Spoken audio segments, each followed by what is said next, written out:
During the World War II, fuel was as tightly rationed as food.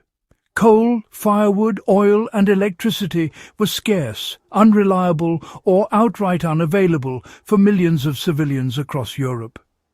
Families could not rely on thermostats or constant fuel deliveries. They were forced to extract maximum heat from the smallest possible amount of material, often relying on a single log to last an entire night. What emerged from this pressure was a body of practical knowledge that modern homes have largely forgotten. These were not tricks born from comfort, but from necessity, and many still work today. What makes these heating methods compelling is not nostalgia, it is efficiency.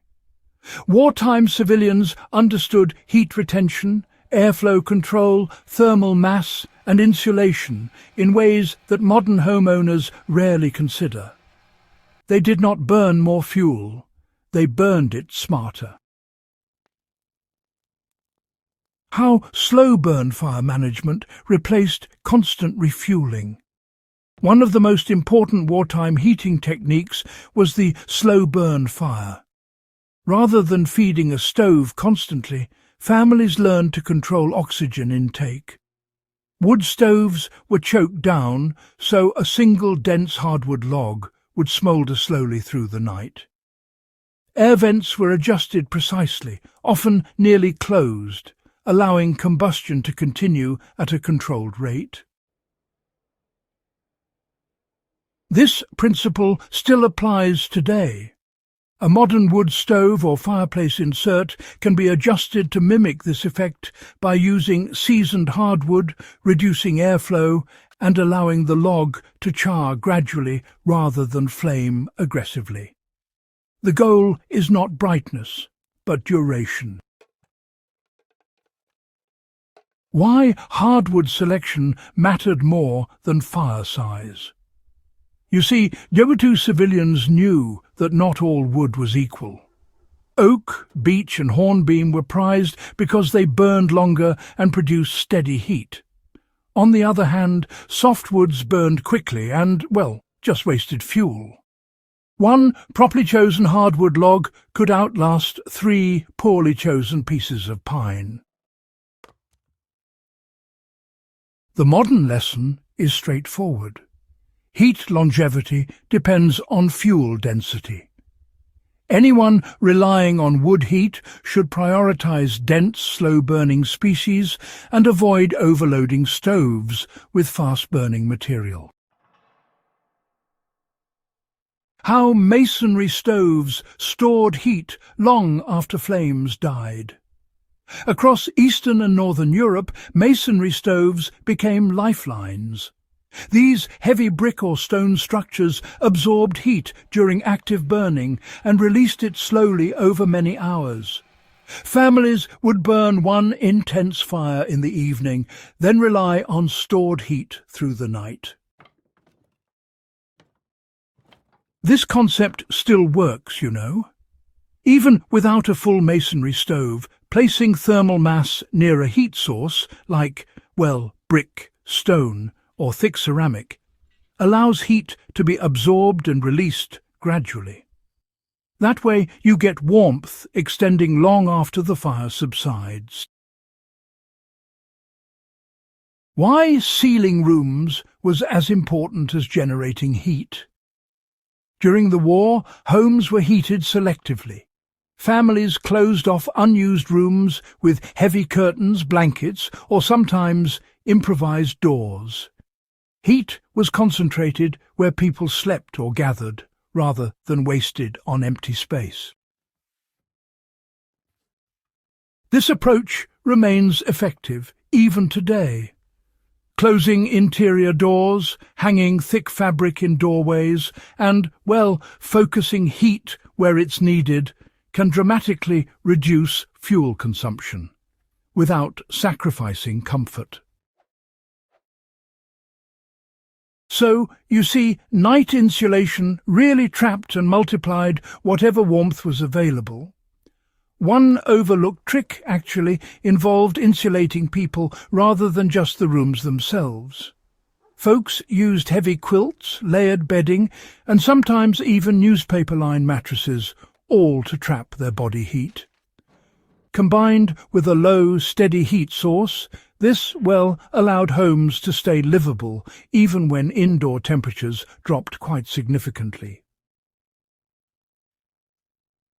Modern survival planning, can actually apply this same principle by prioritizing high-quality bedding, layered insulation, and heat retention at the personal level, rather than relying solely on the ambient room temperature. Now, why did stove placement matter more than stove size? Well, in many homes, stoves were placed against interior walls, not exterior ones. This allowed heat to radiate into multiple rooms instead of being lost to the outside air. Some families, in fact, even cut small vents between rooms so warm air could circulate throughout the house. Today, understanding airflow and heat migration can significantly improve efficiency. Fans, vents, or even just strategic door placement can actually replicate this effect without any additional fuel. How reflective surfaces redirected heat back into the living space. Metal panels, foil-backed boards, or polished surfaces were placed behind stoves to reflect heat forward, instead of letting it escape into walls. This simple technique increased usable heat without increasing fuel use. This method is still valid. Heat reflectors behind stoves or radiators can noticeably improve room warmth using the same energy input. So, here's why chimney control actually extended burn time. During the Second World War, households often installed dampers in their chimneys to help regulate the draft. You see, too much draft would just pull all that precious heat straight up the chimney. But when you properly adjusted those dampers, it slowed the exhaust, keeping the warmth inside for a longer period. These days, modern stoves already incorporate this same principle, though honestly, a lot of folks overlook the importance of fine control. Learning how to balance the draft can really improve burn time, and it helps reduce wasted heat too.